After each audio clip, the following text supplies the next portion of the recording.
니까라는 제목으로 하나님 말씀 함께 나누도록 하겠습니다.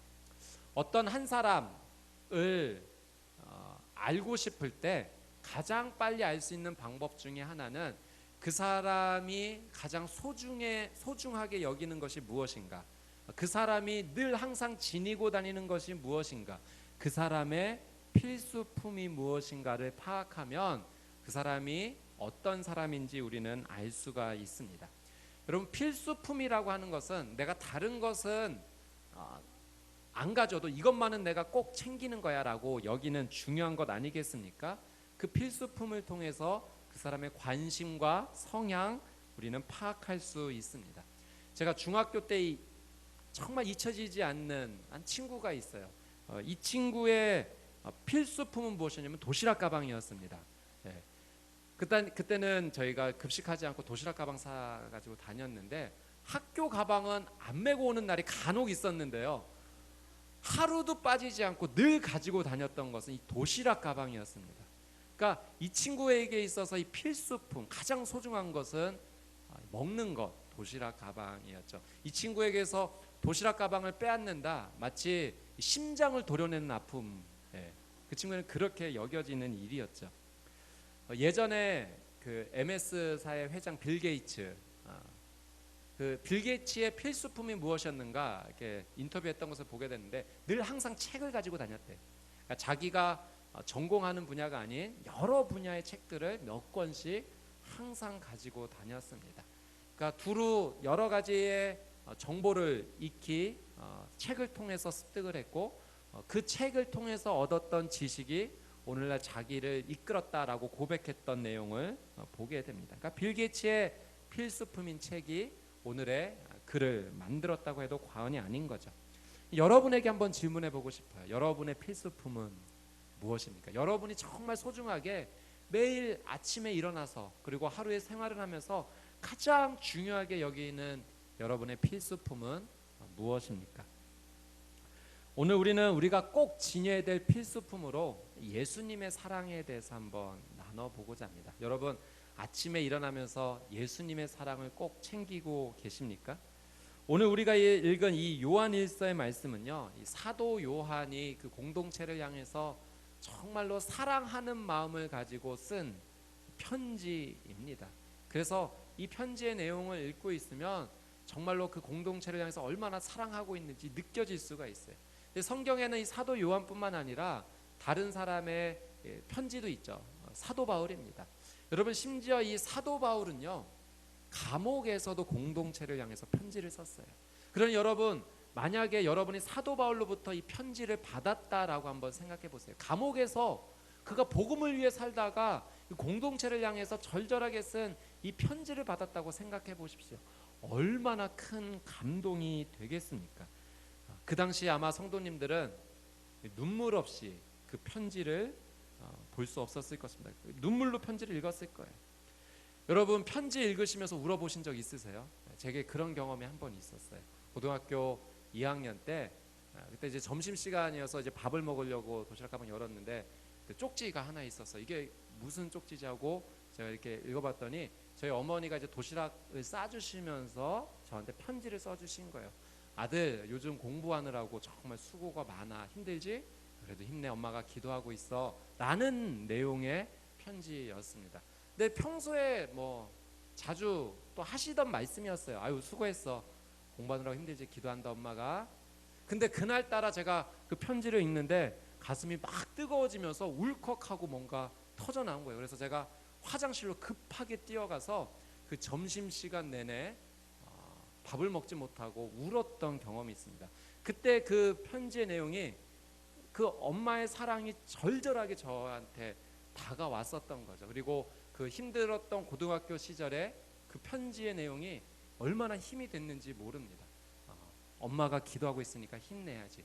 그리고 그때뿐만 아니라 뭐 최근까지도 힘들고 어려운 일이 있을 때마다 나를 위해 기도해 주시는 분이 계시는데 힘내야지라는 그런 사랑의 내용이 저에게 아주 큰 힘이 되었던 것을 경험한 바가 있습니다.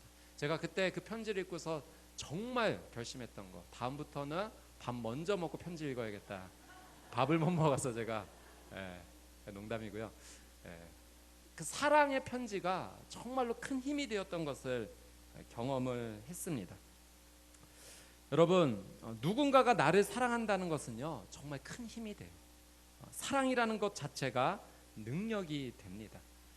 중고등학교 시절 이렇게 공부했을 때 내가 언제 이렇게 공부를 잘한 적이 있었을까 뭐 이렇게 한번 곰곰이 생각해봤을 때 한번 열심히 노력했을 때였나? 아니, 그때보다도 더 공부 성적이 잘 나왔던 때가 있었던 것 같아요. 그때가 언제냐면 제가 선생님을 좋아했을 때, 그때는 뭐 크게 노력하지 않는데도 시험 성적이 잘 나왔던 경험이 있습니다. 영어 선생님 좋아하면 다른 과목은 잘 안 나와도 영어 점수는 잘 나오는 거예요. 왜냐하면 그 선생님이 좋았기 때문에. 그 선생님이 말씀하시는 게 그냥 머릿속에 와서 그냥 차곡차곡 저장되는 그런 느낌이었습니다. 왜 그럴까?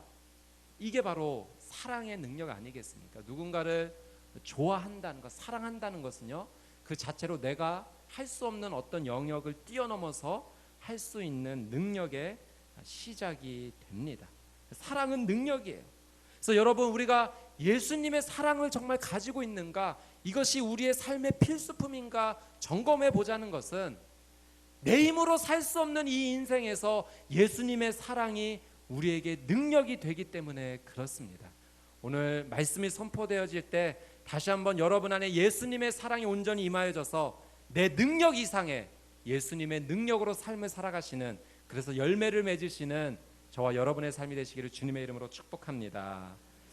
예수님의 사랑이 우리 안에 임하게 될 때 발생하는, 생기는, 우리가 경험할 수 있는 세 가지 능력이 있습니다. 첫 번째는 이것입니다. 첫 번째, 자기 자신을 사랑합니다.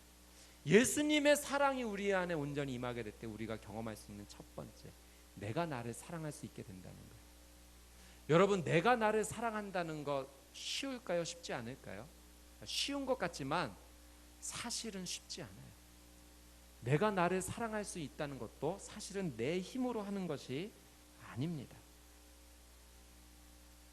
분명한 사실은요, 내가 나를 진짜 사랑하기 시작할 때 내 삶의 변화가 일어난다는 거예요.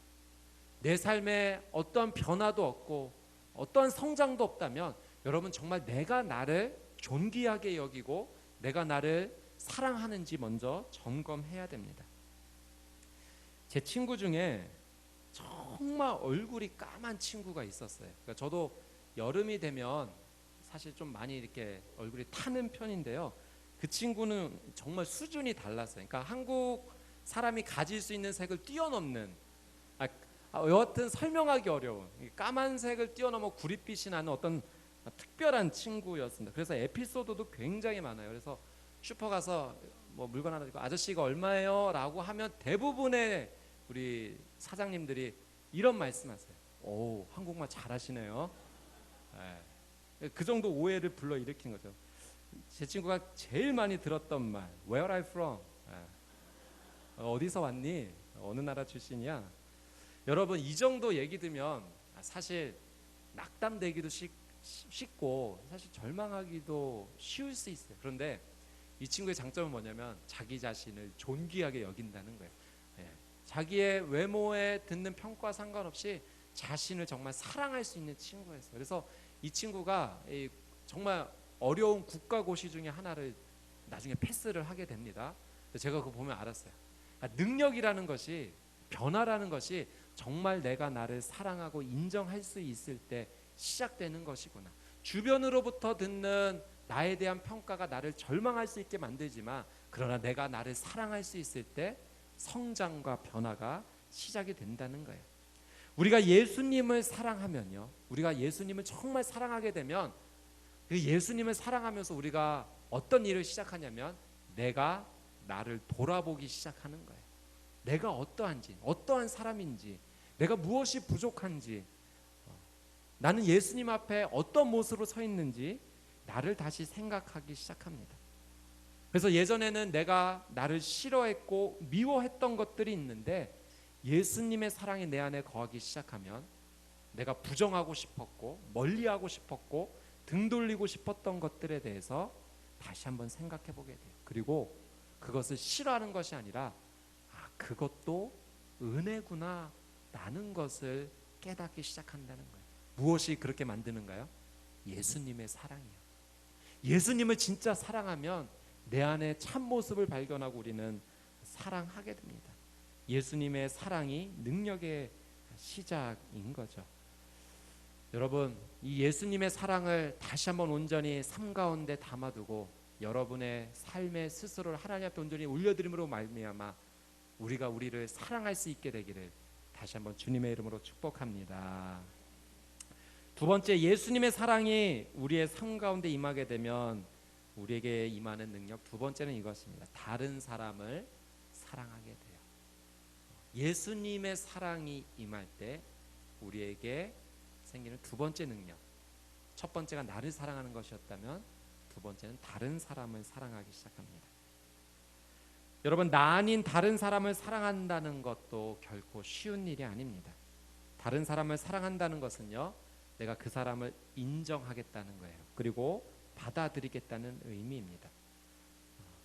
그 사람을 인정하고 받아들이는 것이 때로는 내 삶의 불편이 될 수 있어요. 아니, 불편을 뛰어넘어서 아픔이 될 수도 있는 거예요. 그래서 다른 사람을 사랑하겠다? 어떤 면에서는 참 쉽지 않은 결정입니다. 용기 있는 결정이 필요하죠. 하지만 다른 사람의 아픔마저도 내가 사랑하겠다 했을 때 그게 진짜 사랑 아니겠습니까? 제 딸이 이제 4살이고 어린이집에 다니는데요. 이제 그 어린이집 반에 여자친구도 있고 이제 남자친구도 있습니다.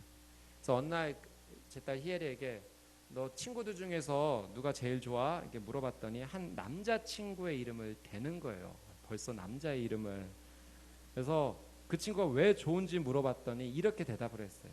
그냥 그 자체가 좋아. 네. 4살짜리가. 왜 그렇게 대답했는가 이렇게 봤더니 엄마가 우리 딸을 향해서 계속 하던 말이야. 희애라, 엄마는 너를 그냥 그 자체로 사랑해. 그러니까 이거를 늘 듣다가 누군가를 좋아하는데 왜 이유가 필요한 거야? 라는 반문이었어요. 그냥 그 자체가 좋아. 여러분, 그런 사랑하고 계십니까? 진짜 사랑이요. 네. 그 사람의 조건이 좋고 그 사람의 무엇이 좋고 와서 내가 그를 좋아하는 게 아니라 그냥 그 존재만으로. 여러분, 그런 진짜 사랑이 여러분 안에 시작되고 있습니까? 일본의 미우라 아야코라는 작가가 있었지 않습니까? 유명한 기독교 작가입니다. 우리가 아는 빙점이라는 소설을 지었죠. 그분이 남편에 관한 사랑 이야기를 한번 쓰신 적이 있어요. 어떻게 보면 남편이 이 미우라 아야코를 사랑한 사랑의 이야기죠. 조금 긴데 제가 한번 읽어드릴게요. 미우라 아야코가 쓴 이야기입니다. 나의 남편 미우라가 택한 신부감은 두말 할 것도 없이 바로 나다. 나는 왜 그가 나 같은 여자를 택했는지 생각하면 할수록 이상하기만 하다. 누구나 다 마찬가지겠지만 결혼 상대를 선택하는 데는 저마다 조건들이 있을 것이다. 여자에게 선택 조건이 있듯이 남자에게도 저마다 미래의 아내에 대한 상이 있을 것이다. 둥그스름한 얼굴을 가진 명랑한 여성이라든가 음식 솜씨가 뛰어나고 자상한 여성이라든가 하는 식으로 말이다. 어쨌든 20살이 채 되기 전부터 남자는 여자에 대해서 자기 나름대로의 꿈을 지니고 있음에는 틀림이 없다.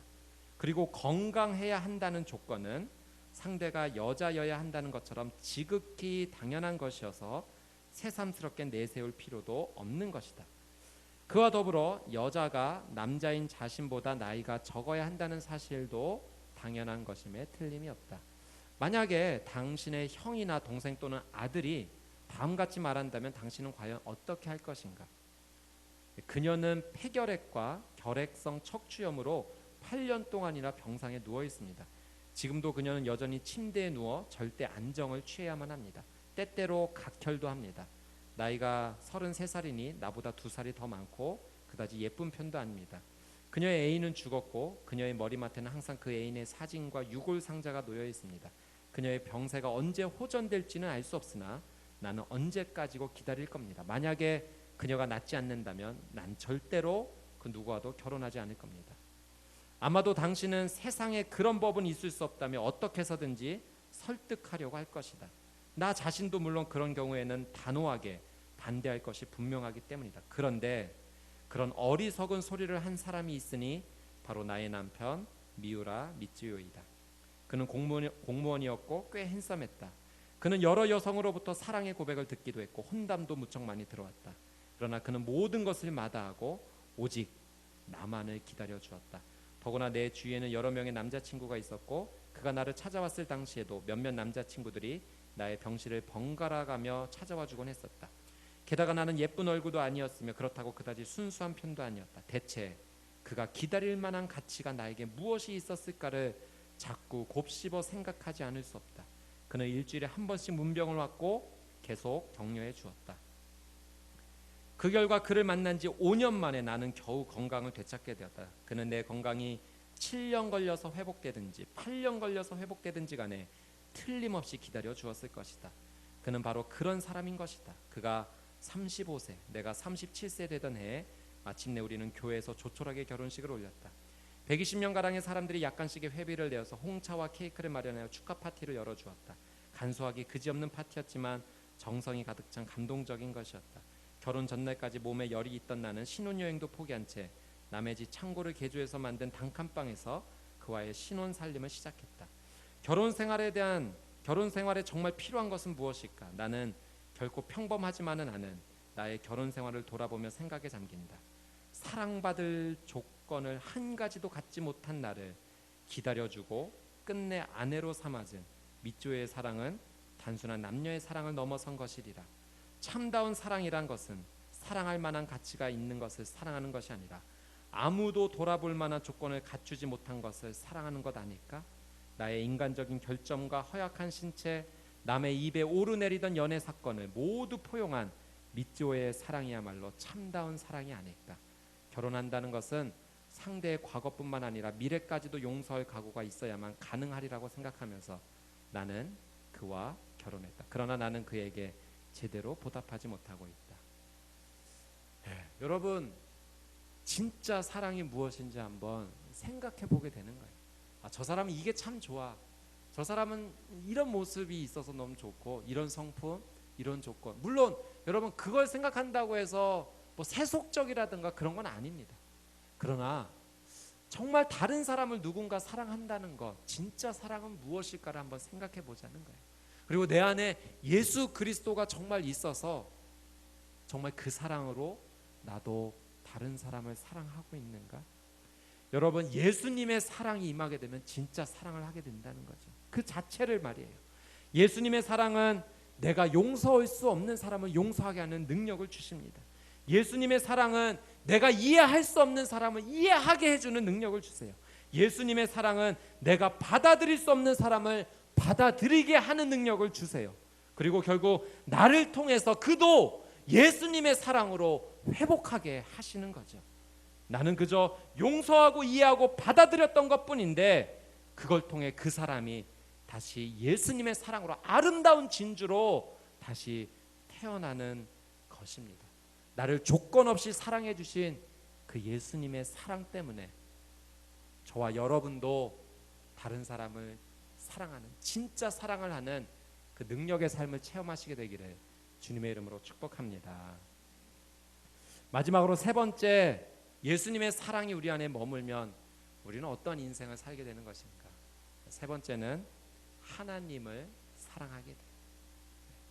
예수님의 사랑이 온전히 임하는 그때 내가 나를 사랑할 뿐만 아니라 다른 사람을 사랑하고 더 나아가 하나님을 사랑하게 됩니다. 여러분, 나를 사랑하지 않고 이웃을 사랑하지 않으면서 하나님을 사랑한다는 것은 진실일까요? 거짓말일까요? 거짓입니다.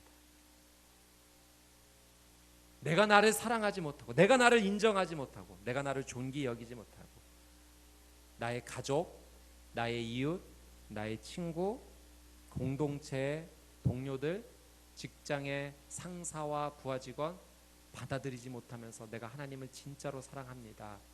사실은 거짓이라는 거예요. 하나님을 사랑한다는 것은요, 바꿔 얘기하면 앞에 두 가지를 온전히 행하는 삶입니다. 내가 하나님을 사랑한다는 것, 내가 나를 존귀 여기는 것이고 또 내게 주어진 사람들을 귀하게 여기는 것, 그것이 하나님을 사랑하는 것입니다. 여러분, 우리가 정말 하나님을 사랑한다 말로만 하지 말고 정말 삶으로 그것을 살아내기를 원해요. 여러분, 열왕기야 말씀 우리가 계속 큐티해 나가면서 제가 느끼는 건 그거예요. 왕들의 모습을 보면서 정말 하나님 뜻대로 살지 못하는 모습, 그래서 결국 하나님 앞에 심판받는 모습 보면서 참으로 어리석다, 왜 저런 인생을 살까. 근데 하나님께서 제시하는 것은 단 한 가지거든요. 말씀대로 살아라. 근데 그걸 지키지 못해 심판을 받게 돼. 돌이켜보니 그 모습이 바로 제 모습인 것 같아요. 하나님을 사랑한다 말하는데 내가 나를 존귀 여기지 못하고 나와 함께하는 사람들을 있는 모습 그대로 받아들이지 못하는 모습. 사랑하는 여러분, 다른 것 아니고 예수님의 사랑 앞에 우리가 그 예수님의 사랑을 실천하는 삶이 되기를 원합니다. 여러분, 내 힘과 노력으로 이루어지는 것 아니고요, 예수님의 사랑이 나로 하여금 그 사랑을 살게 한다는 거예요. 그래서 우리는 그 사랑 앞에 겸손히 나아가야 됩니다. 한 선교사님 이야기를 책에서 글로 읽어본 적이 있는데요. 이 선교사님의 3명의 자녀가 있었는데 선교지로 먼저 부부가 떠나고 이 3명의 자녀를 할아버지에게 맡겨 놓았습니다. 그리고 그 고국에서 이 선교지로 아이들이 보낸 편지가 도착을 한 거죠. 이 선교사 부부가 이 단숨에 이 아이들의 편지를 뜯어보게 됩니다. 첫 번째 편지는 6살짜리 큰애가 보낸 편지입니다. 이 6살짜리 큰애가 쓸 수 있는 모든 단어가 그 편지에 적혀져 있었어요. 아빠, 엄마, 삼촌, 소, 말. 그러니까 사실은 어떤 편지의 내용은 아니었어요. 그냥 본인이 할 수 있는 글자를 적어 놓은 거예요. 근데 그걸 보면서 이 선교사 부부가 크게 웃게 됩니다. 와, 우리 아이 참 많이 컸네. 벌써 여기까지 이렇게 글씨를 쓸 수 있을 정도까지 왔어. 너무 기특하다. 웃습니다. 두 번째 편지를 뜯었어요. 5살짜리입니다. 그나마 둘째는 글도 몰라서 그림을 그려 보냈어요. 엄마 아빠 그림을 그려 보낸 거예요. 삐뚤빼뚤 자기가 할 수 있는 최선을 다해서 그림을 그려 보냈습니다. 그리고 그 편지를 보면서 아이들이 너무 보고 싶다라고 부부가 얘기합니다. 세 번째 편지를 뜯었어요. 막내가 보낸 편지입니다. 근데 막내가 보낸 편지는 편지라기보다는 그냥 구겨진 종이에요. 그리고 그 구겨진 종이 안에는 뜻모를 선과 원과 이런 사각형들이 그려져 있었어요. 그런데요, 엄마가 이걸 보고 울기 시작하는 거예요. 왜냐하면 이 엄마 아빠를 사랑한다라는 그 막내의 최선이 그 삐뚤빼뚤 알 수 없는 도형과 선에서 느껴졌기 때문에 그렇습니다. 이 3명의 자녀가 보낸 편지는 엄마 아빠가 보고 싶고 사랑한다라는 최고의 자신들의 표현이었던 거예요. 여러분, 우리가 예수님의 사랑을 받아서 하나님을 사랑한다는 건 그런 거예요. 뭔가 우리가 이루고 싶고 대단한 일을 하고 싶지만 아니요, 하나님은 내 모습, 내가 할 수 있는 그 최선의 모습을 보시고 좋아하신다는 거예요. 어쩌면 우리는 6살짜리 모습일 수 있어요. 어쩌면 우리는 5살짜리 모습일 수 있어요. 어쩌면 우리는 3살짜리 모습일 수 있어요. 3살짜리가 글씨 못 쓴다고 해서 절망하고 낭망할 필요 없는 거예요. 내가 할 수 있는 한 최선을 다하면, 내가 할 수 있는 한 내가 내 자신을 사랑하고 내 이웃을 사랑하면 그 자체로 하나님은 우리를 향해서 너가 정말 나를 사랑하는구나, 하나님 우리를 인정해 주신다라고 하는 사실입니다.